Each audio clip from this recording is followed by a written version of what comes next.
James was born, he was the son of the Vicar of Dunlop. He was well educated, a bright guy, and his father sent him to the court of James VI of Scotland in order to get a job and make a living, and very quickly he made himself indispensable to James VI. He uncovers a plot between a man called Con O'Neill and Hugh Montgomery.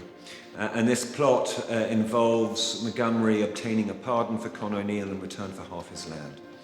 And Hamilton senses an opportunity here. And through the influence that Hamilton wields, he persuades the king to change this little arrangement so that Hamilton should get a third, Montgomery would get a third, and Con O'Neill would keep a third of his land. But he certainly developed the mills, the infrastructure, as did Montgomery around Cumber and Newton Nards, and industry would have been brought in, very much from a green field at this point.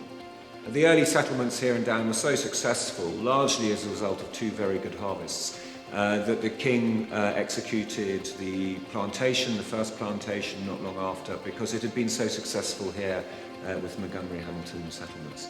The headquarters of the Hamiltons in the very first years was in Bangor, and it really remained their commercial centre for quite a while. But when he acquired the Killelea lands, he decided that he was going to move his family to Killelea, and he sets about improving the castle. He builds the walls, the castle, the Bourne walls that you can see now, and he starts developing it as a centre for his private family.